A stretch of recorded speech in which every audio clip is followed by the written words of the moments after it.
Assalamualaikum warahmatullahi wabarakatuh, teman-teman semua yang di rumah, yang sudah online di Senyawa TV. Alhamdulillah hari ini kita ketemu lagi dalam program percakapan dengan salah seorang tamu yang sudah jauh-jauh berkenan hadir untuk bicara tentang peran wanita dalam peradaban bangsa. Telah hadir di studio Mbak Lastri Sori Alam. Kita sapa dulu, selamat sore Mbak Lastri. Sore Mbak Ika, Assalamualaikum. Waalaikumsalam. Jadi Mbak Lastri ini berkunjung ya ke Senyawa TV untuk berbagi kepada kita semua seperti apa sih sebenarnya perempuan dalam berperan membangun peradaban bangsa. Sebelumnya saya perkenalkan dulu, Mbak Lastri adalah seorang istri dari salah satu cakada kita gitu, yang mungkin nanti akan jika kontestasi politik menang dan mungkin kemenangan ada di pihak mereka, maka Mbak Lastri akan didaulat menjadi perempuan nomor 1 di Kota Binjai. Untuk itu kita lihat dulu profilnya dalam video berikut ini.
Baik teman-teman, itu tadi video singkat berkenaan dengan tamu kita Mbak Lastri ya.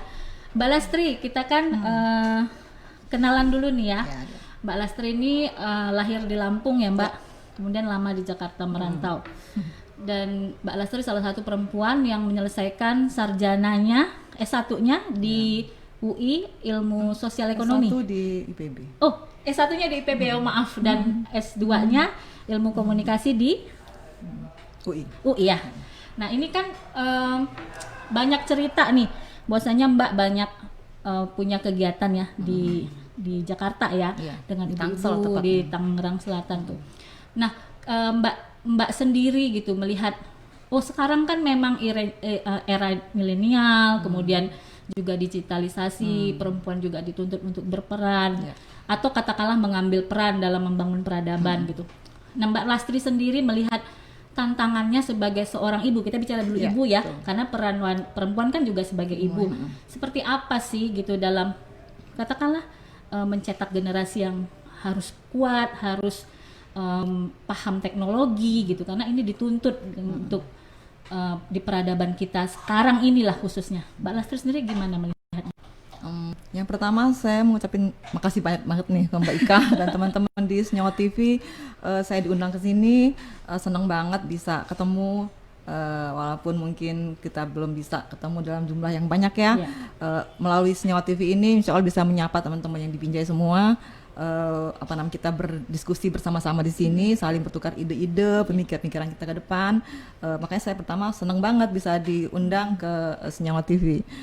Terus tadi Mbak Ika bahas tentang peran perempuan ya. Tentunya kita nggak bisa menafikan karena memang perempuan itu sebenarnya khalifah juga kan ya, sama dengan laki-laki ya. Kita punya tanggung jawab yang sama untuk yang mengemban tugas yang sama di muka bumi ini tentunya. Cuma kalau saya menyikapinya, saya pribadi merasa bahwa yang pertama bersyukurnya saya diberi sama Allah hidup menjadi seorang perempuan. Karena dengan itu saya memulai dengan peran saya sendiri sebagai anak ya kan, setelah menikah saya menjadi istri, lalu menjadi ibu. Nah, dengan itu saya memulai semua kehidupan saya itu bermulai dari rumah saya sendiri. Ya, tentunya begitu, peran yang sangat saya merasa bahagia tentunya ya, menjadi ibu dari anak-anak, menjadi guru pertama bagi anak-anak. Tentunya kita berpikir bahwa dimulai dari rumah lah kita bisa berperan untuk lebih besar lagi. Dengan sebagai seorang ibu kita bisa berkontribusi besar terhadap bangsa ini tentunya ya, karena kan anak-anak itu kan dimulai dari keluarga ya, dari ibu yang mendidiknya di rumah seperti apa, itulah nantinya akan menjadi generasi penerus bangsa tentunya. Nah, tentu dengan itu saya menganggap bahwa perempuan itu harus siap dengan peran itu. Karena harus mau tak mau harus siap, karena dia itu mencetak generasi berikutnya. Kalau dia sendiri nggak siap, gimana dia mendidik generasi berikutnya? Tentunya begitu kan ya. Di era yang seperti sekarang ini, perempuan tentunya akan lebih besar tantangannya, karena zaman terus berubah, perkembangan teknologi terus berubah. Kalau kita nggak siap dengan perubahan itu, kita akan tertinggal jauh tentunya. Oke, jadi kawan-kawan, pada prinsipnya gitu, kita sebagai perempuan sebelum mengemban tugas-tugas yang lain itu harus bersyukur dulu bahwasanya saya adalah seorang perempuan karena perempuan sendiri akan banyak ya ikut berperan sebenarnya dalam peradaban besar. Dan sebenarnya bagaimana poinnya kita mengambil peran justru karena sebenarnya kita itu sudah ada petnya gitu, sudah ada jalurnya, harus di jalur ini perempuan gitu ya Mbak. Betul. Nah, Mbak Lastri sendiri ini kan anak Mbak Lastri mondok ya? Ya, 2 orang yang mondok. Jadi boleh dikatakan memang Mbak Lastri dan Abang ya, saya manggilnya Abang ya. Abang concern gitu ya, bahwasanya anak-anak harus pondasinya agama harus kuat dulu nih gitu kan betul. gitu. Nah, Mbak Lastri sendiri dalam katakanlah memandang pendidikan anak itu harus seperti apa sih? Maksudnya apakah harus ada pattern tertentu atau seperti apa gitu yang sudah didiskusikan mungkin dengan suami sebelumnya? Kalau saya secara pribadi memang menganggap bahwa yang penting itu pertama adalah landasan agama yang kuat. Karena di zaman yang era begini, media segitu luasnya ya, dengan mudahnya kita menjangkau dunia luar tanpa kita harus pergi kemana-mana gitu ya. Kalau anak-anak tidak punya bekal agama yang kuat, kita khawatirin nanti mereka akan mudah ya tergerus oleh perkembangan zaman yang kita nggak tahu kemana arahnya ya kan ya. Jadi emang saya dan suami sepakat anak-anak ini dari awal, dari mereka sekolah itu emang kita udah arahkan ke sekolah-sekolah yang memang berbasis agama. Oke. Jadi pada dasarnya basicnya anak-anak sebelum kemana-mana betul harus ini duduk dulu ya agamanya, keimanannya, ketauhidannya. Nanti setelah mungkin anak-anak akan menjadi pilot mau jadi insinyur itu ya setidaknya mereka sudah bisa kita lepas dengan sudah punya pegangan kuat gitu ya. Nah, Mbak Lastri sendiri kan kita tadi udah lihat ya bahwasanya Mbak Lastri punya beberapa organisasi atau komunitas ya yang juga kayaknya juga mengurusin perempuan ya, misalnya tadi gimana concern dengan keterampilan ya, kemudian concern dengan rumah-rumah tahfiz ya Mbak ya. Nah, Mbak Lastri tentu berkolaborasi tentu. Dan berkolaborasi ini biasanya ada on and off, up and down gitu ya, dengan cara merangkul. Bagaimana sih teknik merangkul agar perempuan-perempuan lain gitu ikut tertular gitu semangatnya, kemudian pola pikirnya gitu. Gimana Mbak Lastri gitu? Saya pertama-tama karena anak-anak sudah mulai sekolah semua, lalu dari pagi sampai sore mereka sekolah, dan saya punya waktu yang lumayan banyak ya. Saya pikir ini waktu mesti dimanfaatkan karena memang dulu juga basicnya kita semua aktivis ya, senang kayaknya nggak bisa tinggal diam gitu. Masa kita mau di rumah aja atau hanya melakukan hal-hal yang mungkin sifatnya tidak produktif gitu ya. Lalu saya bersama teman-teman memang kita mendirikan yayasan yang emang concern dengan perkembangan perempuan, khususnya ibu-ibu muda, remaja putri, anak-anak yatim duafa dan ibu-ibu lansia. Fokusnya ke situ. Jadi concernnya tetap di dunia perempuan ya. Betul, Nah, sementara kalau kita pikir-pikir kan Jakarta itu cukup crowded ya. Jadi kita benar-benar sebenarnya harus memaintain waktu gitu kan antara kesibukan di luar dengan kita yang mungkin dengan organisasi sosial yang kita geluti. Mbak Lastri sendiri memandang misalnya kegiatan di rumah itu dengan menyeimbangkannya seperti apa? Karena kan ada yang bilang 50-50 dong porsinya gitu. Iya. Atau katakanlah 70-30 gitu. Mbak Lastri sendiri seperti apa? Sebenarnya setiap rumah tangga punya pola masing-masing ya. Iya. Ya. Kalau saya karena memang saya rasa setelah anak-anak semua berangkat sekolah, suami ke kantor dan saya punya spare time yang banyak. Nah, saya bisa beraktivitas gitu loh. Jadi tidak ada patokan harus sekian puluh % tidak. Jadi selama memang sudah semuanya bekerja dan anak sekolah, jadi saya boleh punya waktu untuk beraktivitas sampai anak-anak pulang sekolah saya sudah selesai. Ya, intinya harus clear dulu yang di rumah. Oh iya, seimbang ya. Iya, Mbak Lastri itu tadi kan kita ngobrolin gimana sih anak, rumah, terus peran Mbak Lastri. Mbak Lastri sendiri sebagai individu, nih punya nggak sih mimpi gitu yang secara personal gitu, pengen dicapai gitu? Ya, sebenarnya dari awal saya memang sangat concern dengan aktivitas yang sifatnya sosial. Jadi memang seperti yayasan ini adalah impian saya dan teman-teman. Ini adalah satu impian kami bahwa kita punya lembaga yang legal secara hukum ya, karena ada berbadan hukum. Kita bisa berbuat apalah itu ya, kita nggak mungkin bilang bisa berbuat banyak ya, karena kita memang hanya sekelompok ibu-ibu istilahnya ya. Tapi kita punya niat yang benar-benar emang kita berbuat lah apapun itu, biar itu kecil atau besar, kita nggak bisa melihat itu. Yang penting kita berniat, kita berbuat, kita membantu semampu kita. Karena buat kami senyuman satu orang itu udah begitu membahagiakan buat kami. Iya, artinya kontribusi kita ya, ya, Mbak. Betul.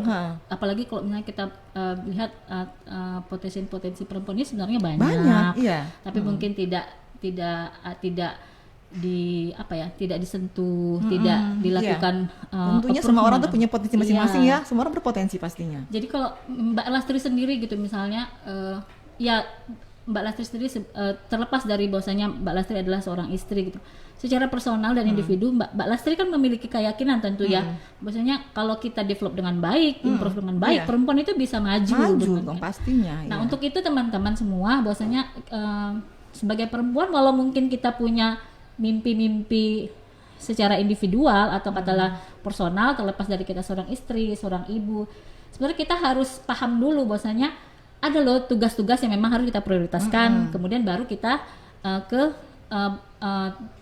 impian-impian yang mungkin berikutnya akan kita raih setelah selesailah tugas-tugas yang di level prioritas tertinggi.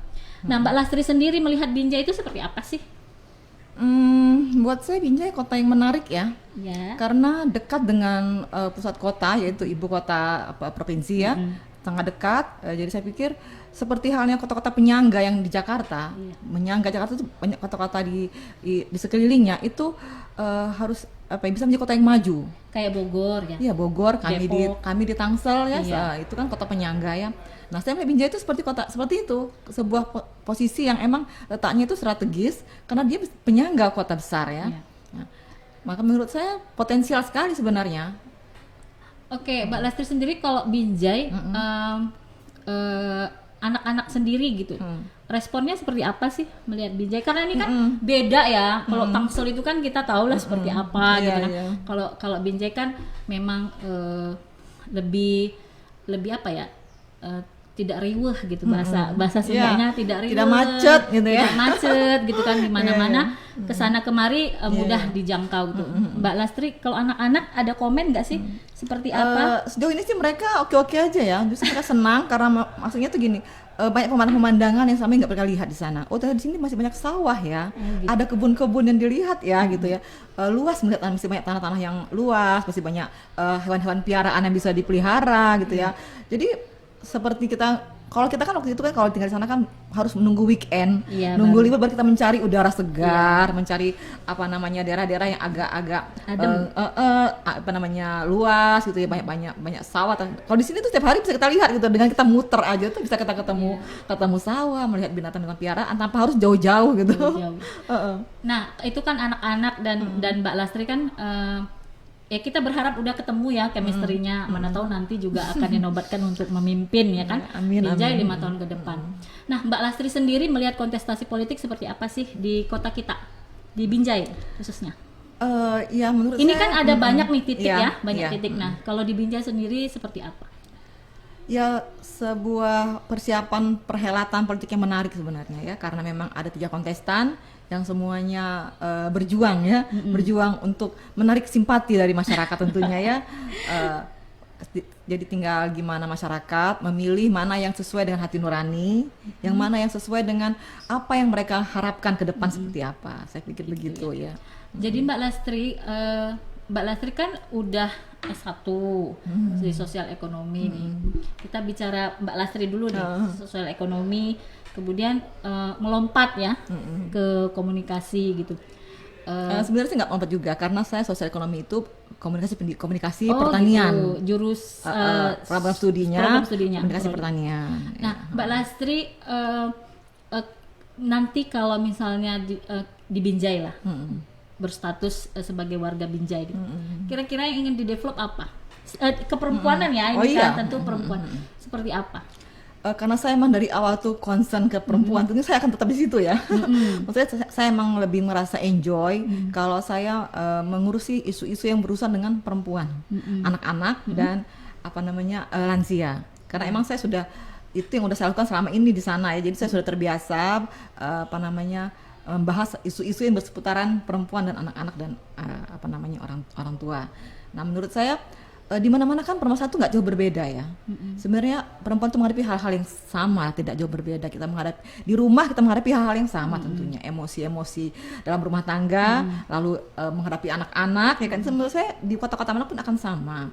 Jadi nggak akan terlalu jauh berbeda permasalahannya, perkembangannya. Jadi menurut saya bisa apapun yang dimanapun kita berada, kalau kita memang berniat untuk melakukan hal-hal yang positif ya itu bisa kita lakukan dengan pola-pola yang mungkin menyesuaikan dengan kondisi ya tentunya dan keadaan perempuan di tempatnya masing-masing. Mungkin ada punya kebiasaan tersendiri, apakah di Binjai ini perempuan punya budaya tersendiri misalnya. Tapi secara umum sih menurut saya sejauh ini ya permasalahan itu akan sama, nggak terlalu jauh berbeda. Secara umum pun akan ketemu juga dengan hal-hal yang emang saya temui di tempat yang lain. Iya, gitu. Jadi nggak akan terlalu jauh berbeda ya kan? Iya. Karena masalah-masalah perempuan ya itu lagi, iya, lagi. Betul. Gitu. Nah ini ada pertanyaan nih Mbak. Apa ada beda gitu? Apa ada perbedaan nggak sih cara Mbak Lastri mengasuh pola asuh anak laki-laki dan anak perempuan nih? Karena Mbak Lastri punya anak perempuan ya. Kalau saya karuan punya laki-laki semua. Mbak gimana Mbak? Yang dilakukan oleh Mbak dan Abang? Seperti apa? Kebetulan saya punya 3 putra, 1 putri yang kecil. Di awal saya mengasuh 3 orang putra ya sebelum ada yang putri. Kalau saya merasa bahwa saat mereka kecil, saat mereka belum bersekolah, itu memang concern full itu saya. Bonding itu lebih banyak ke ibu. Ya. Saat mereka mulai usia sekolah mereka udah mulai berinteraksi di luar, bertemu dengan teman-teman, dengan guru-guru, ya kan, apalagi anak laki-laki, peran ayah harus besar. Oh gitu. Oh iya. Jadi setelah sekolah baru nanti peran ayah ya yang membesar. membesar. Awalnya sih tetap ada peran ayah pastinya, pasti. Cuma kan secara fisik ya, karena emang kita yang mengasuh mereka dari kecil, yang menemani mereka dari mulai pagi sampai malam, ya kan. Jadi emang bonding itu lebih dekat ke ibu. Contohnya Mbak, peran ayah yang yang membesar ya pada saat anak memasuki jenjang sekolah itu seperti apa? Jadi kalau saya sama suami itu memang sepakat ya, karena emang waktu bekerja itu sangat menyita waktu untuk tinggal di kota besar ya, pagi-pagi pulang malam tentunya gitu ya. Di hari-hari weekend itu emang ayah banyak mendekat sama anak-anak. Jadi mereka sering pergi bareng, saya nggak ikut gitu. Oh, jadi gitu. mereka pergi sendiri. Jadi cowok-cowok ini pergi sendiri gitu loh. Lalu mereka sering melakukan apa yang emang sifatnya laki-laki gitu ya, mereka biasanya bermain yang sifatnya menembak gitu ya, itu terus misalnya ke bengkel kemana gitu, itu kadang-kadang saya nggak ikut, jadi biar mereka punya quality time sendiri, ayah dan anak-anak laki-lakinya, jadi biar sifat-sifat ayah itu mereka lihat langsung gitu loh. Oh jadi begini ya gitu, kita melihat seorang laki-laki tuh begini loh gitu loh. Mungkin kayak gitu, kami menyeimbangkan antara peran ayah yang tidak ada di hari-hari biasa, tapi di weekend diusahakan tapi ayahnya dikompensasi ya Mbak di hari-hari libur. Nah Mbak Lastri sendiri kan, Abang ini kan sudah sibuk nih, ya atau mungkin sebelum-sebelumnya juga sudah sibuk. Selalu sibuk. Nah kan sebagai istri gitu kan, ini menjaga komunikasi ke Abang gimana? Ya karena memang karakter apa namanya pekerja itu di kota besar ya, emang udah menyita waktu yang besar tentunya. Pagi sampai malam itu biasanya di kantor gitu kan ya. Kadang pun juga harus keluar kota karena ada dinas gitu ya. Kalau kami ya seperti layaknya biasa komunikasi ya, emang selalu saling memberikan info tentunya. Jadi tidak terputus komunikasi di mana kita berada. Jadi saling tahu lah gitu. Begitupun saya juga selalu begitu. Jadi selalu izin tentunya. Walaupun saya sibuk di luar, suami selalu tahu saya di mana. Ini abang nonton nggak nih kira-kira? Sepertinya tidak. Sepertinya tidak ya. Karena tapi nanti abang bisa lihat ya bang, bisa lihat istrinya bicara tentang abang juga anak-anak gitu ya. Nah Mbak, ini ada pertanyaan, Mbak, gimana sih pendapatnya Mbak Lastri, pendapat Mbak Lastri tentang stigma bahwa negeri tanpa ayah? Kita ini kan diklaim nih negeri tanpa ayah. Nah Mbak Lastri memandangnya seperti apa? Ya itulah kondisi realnya, ya kan? Karena sistem di negara kita begini, pekerjaan ayah dari pagi sampai malam itu membuat anak memang kehilangan sosok ayah. Emang dari dia pagi dia hanya ibunya. Di sekolah-sekolah pun banyak ditemui guru-guru perempuan lagi, ya kan ya. Nah itulah kita harus mensiasatinya bahwa pelan-pelan kita harus bisa mengatur itu. Jadi peran ayah itu tidak hilang. Jadi jangan kita mikir kuantitas ya. Yang penting itu mungkin kualitasnya kita perbaiki ya, Mbak, tapi itu tetap harus ada. Tetap ya? harus ada. Ya. Kalau misalnya anak-anak gitu, misalnya ayahnya sibuk, komplain nggak? Kadang-kadang komplain, sekali-kali komplain. Waktu mereka udah tahu ya, karena kadang mereka diajak ikut ke kantor. Oh gitu. Ya, Abang mau ya? Mau. Ini pemirsa nih, teman-teman di rumah, ternyata abang ya, abang. Saya panggil abang. Abang tuh ternyata bersedia gitu ya, membawa anak-anak, ayo boyongan ke kantor gitu ya. Mungkin pada saat sekarang ini justru banyak laki-laki yang ribet gitu, ribet atulah gitu kan. Dia nggak mau. Justru dia sangat kemana-mana harus bawa anak, justru nggak mau anak ditinggal. Jadi walaupun riweh, repot itu tetap anak kita bawa, semua kita bawa. Iya, riweh itu repot ya. Repot ya. Jadi itu tadi Mbak Lastri. Jadi Mbak Lastri memang sepertinya sudah mulai, bukan sudah ya, maksudnya Mbak Lastri sepaham lah ya, sudah satu visi bahwasanya ayo ini memang masanya aku nih yang jaga anak-anak, ntar ada waktunya nih kamu gitu ya kan. Jadi artinya balance dan sudah bagi ini ya, bagi jatah gitu, bagi jatah. Nah Mbak Lastri sendiri me time-nya seperti apa? Nah itu dia. Sebagai perempuan. Tentunya me time itu penting banget buat kita ya. Sangat penting karena perempuan tuh harus menjaga moodnya. Ya, betul itu. Nih kawan-kawan, perempuan harus menjaga mood, jadi harus punya me time ya. Harus. Kalau perempuan nggak bahagia, rumah itu akan kena dampaknya. Ya, itu dia statement poin statement yang penting untuk perempuan. Mbak Lastri sendiri gimana sih me time-nya? Kadang kan orang menganggap lu me time aja kan mahal gitu misalnya, padahal enggak seperti itu. Iya, betul, Mbak Lastri sendiri gimana? Karena saya sebenarnya senang hal-hal yang simpel-simpel juga sih ya. Saya tuh kalau punya waktu kadang-kadang saya nonton ya. Drakor. Sempet juga, drakor juga nonton pastinya. Jadi tapi nggak terus-terusan ya. Untuk film-film tertentu yang rekomend saya nonton. Lalu juga film-film Indonesia yang bagus saya nonton. Yang bagus contohnya apa? Versi Mbak lah. Ya misalnya seperti apa namanya, Perempuan Berkalung Sorban. Gitu ya. Revalina S. Temat ya. Betul. Atau film-film apa namanya yang sedikit romance keluarga juga saya juga suka gitu ya. Nah jadi emang saya ketemu me time itu nggak jauh-jauh sih. Jadi kalau ada film bagus kita punya waktu kita nonton yuk dengan teman-teman ya, tentunya anak-anak sedang sekolah itu udah bahagia kok. Udah bahagia ya. Udah bahagia. Jadi sederhana aja ya, iya, Mbak. betul. Jadi para suami juga harus paham bahwasanya me time itu penting gitu. Jadi untuk menjaga kebahagiaan, terutama kebahagiaan istri ya. Iya, setelah betul. kebahagiaan istri baru kebahagiaan menular kebahagiaan seistri rumah. Menularkan kebahagiaan. Ini poin penting sebenarnya yang harus sama-sama disadari baik istri maupun suami gitu. Jadi jangan beban istri semua terus kira dia mau keluar nggak boleh atau suruh ini kalau mau nonton bawa nih anak-anak gitu juga nggak boleh ya Mbak, maksudnya harus ada gitu. Jadi itu ya tadi ya ada pertanyaan dari Uza, me time-nya seorang wanita menurut versi Mbak Lastri seperti apa? Itu ya harus yang simpel-simpel aja gitu, nggak harus mahal ya Mbak, harus mahal sebenarnya, nggak harus pelesiran ke luar negeri, nggak ya, nggak harus shopping ke outlet ya, nggak harus lah. Enggak. Kalau perlu aja. Kalau perlu-perlu Yang aja. perlu aja ya. Iya, teman-teman yang di rumah juga Mbak Lastri ini pejuang diet loh. Nah, ini saya pernah makan siang sama Mbak Lastri dan dia adalah orang yang konsisten untuk makan dengan prinsip no karbo. Kita tanya dulu nih, gimana Mbak? Kapan mulainya? Iya. Sebenarnya saya tuh nggak ada masalah dengan berat badan ya. Jadi saya melakukan ini bukan karena saya mengalami masalah dengan berat badan. Kecuali kayak Tapi- saya. Tapi karena emang concern ke hidup sehat aja. Concernnya hidup sehat Iya, ya Mbak. hidup sehat aja. Kurusnya bonus. Bonus. Jadi iya. kok membangun konsistensi itu seperti apa? Iya, kembali ke niat awal tentunya. Berarti betul. nggak bisa itu sebenarnya niat ya Mbak? Niatnya kurang kuat ya. Niatnya kurang Iya, kuat. Betul. Nah, jadi menurut saya yang pertama itu harus sehat. Mm-mm. Apapun itu harus sehat karena dengan sehat kita bisa beraktivitas dengan baik tentunya ya. Nah, saya merasa bahwa pola hidup di kota itu sangat-sangat kurang sehat kalau kita nggak mengatur diri sendiri gitu.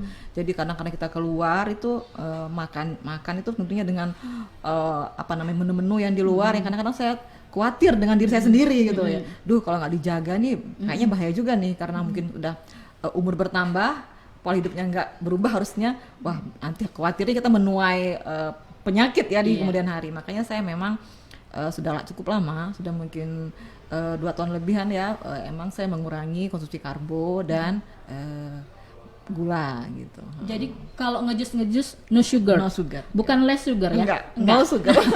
Jadi teman-teman itu Mbak Lastri ini sudah 2 tahun konsisten no karbo dan no sugar gitu. Jadi ada yang setengah-setengah less sugar ya Mbak. Padahal Sekali-kali cheating boleh lah. boleh ya. Cheatingnya sekali-sekali ya Mbak. Sekali-sekali Iya. 2 kali tuh. Sekali 2 kali. Itu tentang diet. Sebenarnya kan kita misalnya Mbak Lastri concern gitu. Abang gimana? Nah itu dia kadang-kadangnya karena kembali lagi ke tadi ke niat tadi ya. Kalau saya sih selama ini alhamdulillah bisa menjaga niat itu dengan baik. Maksudnya apapun juga godaannya sekali-kali masih oke lah cheating sekali-kali. Dan itu hanya harus saya bayar keesokan harinya. Oh ya dibayar ya Iya, Mbak? dibayar. Cheating hari Cheating itu harus ini dibayar. martabak 1 Iya. porsi, Bisa dibayar besoknya bayarnya gimana? dengan puasa. Puasa ya? puasa, Puasa ya. berapa hari? Kalau saya baru Senin dan Kamis aja. Oh Senin dan Kamis. Jadi kalau kita cheating di hari Minggu, Seninnya sudah puasa, Puasa, udah bayar iya, ya. bayar. Jadi 1 hari aja itu. 1 hari. Esok harinya kembali ke pola hidup sehat tentunya, nggak cheating kembali, lagi nggak ya. cheating lagi. Jadi sering nggak sih melakukan cheating di weekend misalnya? Nah itu dia tuh, emang kadang-kadang weekend itu yang menggoda. Karena selalu pergi rame-rame ya. Iya. Itu emang lebih menggoda. Cuman itu tadi dia tetap dibatasi juga sih, kalaupun cheating pun nggak berlebihan.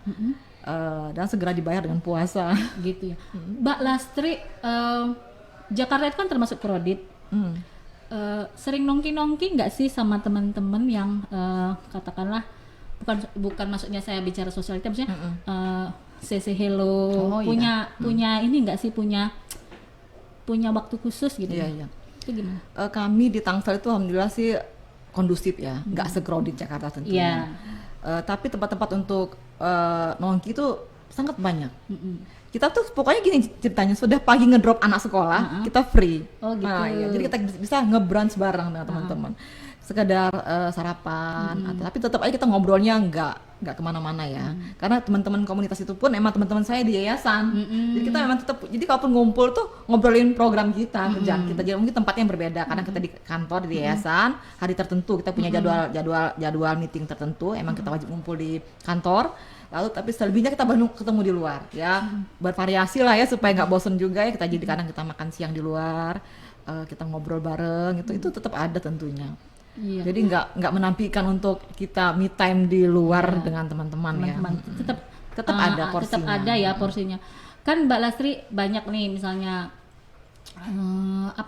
berkecimpung di beberapa katakanlah komunitas gitu. Menurut Mbak Lastri sendiri, mungkin nggak sih program-program itu kita duplikasi dan kita lakukan di Binjai misalnya? Ya, menurut saya mungkin banget. Ya, selama kita bisa punya niat yang sama ya, ketemu dengan teman-teman yang bisa bersinergi bareng, tentunya memungkinkan sekali. Iya. Jadi kuncinya itu ya, kolaborasinya Iya, harus dengan kolaborasi dengan teman-teman orang-orang yang emang kita satu frekuensi. satu Iya, frekuensi, betul. satu ini ya, satu visi Iya, betul. tentunya. Kita sama-sama berniat untuk membangun Binjai mengabdi. ya, Iya, mengabdi. betul. Iya. Nah, Mbak Lastri, kita kan Binjai ini kan tidak belumlah katakanlah seperti Tangsel gitu kan. Siap nggak sih Mbak Lastri nanti beradaptasi misalnya? Ya. Atau karena di sini nggak ada Mall Taman Anggrek, di sini nggak ada puncak, di sini nggak ada macam gitu. Kira-kira Mbak Lastri sendiri siap nggak? Kalau saya sih tipikalnya gini ya, di mana suami saya berada, saya pasti akan mendampingi. Ya, itu yang pertama, mengabdi tentunya begitu. Jadi kalau memang suami mendapat amanah dimanapun itu, misalnya di Binjai ini, saya tentunya harus siap dong ya dengan semua resikonya. Apalagi Mbak Lastri sebenarnya perantau ya. Iya. Kalau dia perantau ini sebenarnya lebih adaptif ya, lebih benar. Lebih cepat untuk beradaptasi. Ya, jadi teman-teman sekalian, tidak ada alasan sebenarnya kalau ada ketakutan yang memang tidak akan ketemu alasannya untuk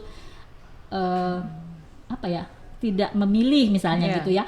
Tapi bukan itu sebenarnya, tapi concern lah terhadap program-program yang diusung masing-masing Cakada. Nah, satu lagi Mbak Lastri yang agak mengganggu, bukan mengganggu ya, penasaran gitu. Ini kan kita nih banyak titik untuk Cakada, misalnya untuk pemilihan kenapa Binjai? Kenapa misalnya bukan Lampung? Kenapa? Karena suami walaupun kita lama di Jakarta merantau ya, tapi tetap aja dia memang lahir dan besar di Medan. Dan dia memang tetap selalu sering punya kegiatan di Medan. Kembali lagi, ada lagi acara kegiatannya, ada lagi urusannya, ada lagi pekerjaannya begitu. Jadi memang tetap terikat terus.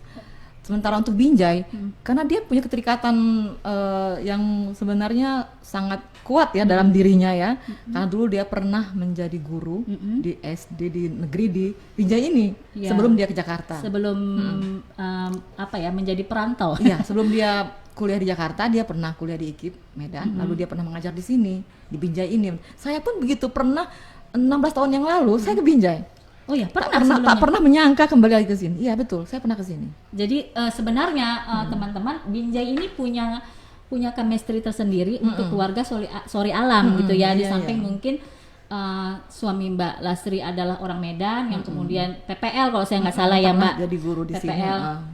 Di salah satu SD di Binjai. Nah ini yang membuat saya harus balik nih. Saya harus ikut di Binjai gitu, bukan di tebing tinggi, di Labuan, bukan di titik-titik lain gitu. Itu tadi. Nah, ada satu pertanyaan Mbak Lastri, kalau nanti Mbak Lastri jadi istri wali kota katanya, Mbak Lastri ini pengen jadi ibu wali yang seperti apa sih gitu? Kalau menurut saya jabatan itu amanah ya, itu pertama. Jadi ya sesuai dengan amanahnya aja lah ya. Kalau emang kita diberi amanah oleh masyarakat Binjai, itu tuh kita membangun Binjai tentunya ya. Ya, jadi mungkin kalau emang concern saya di perempuan, anak-anak dan ibu-ibu lansia, tentunya saya akan fokus di situ. Saya akan membantu tentunya membantu tugas-tugas dari pemerintah di bidang perempuan, anak-anak, ibu-ibu lansia gitu. Sehingga ada keseimbangan intinya, ada kontribusi yang besar juga dari keterwakilan perempuan di pemerintahan. Jadi ntar kalau Mbak Lastri jadi Bu Wali, saya WA masih mau ketemuan nggak sih? Undang podcast nih di Senyawa TV misalnya, Mbak ayo ngobrol gitu, kira-kira gitu.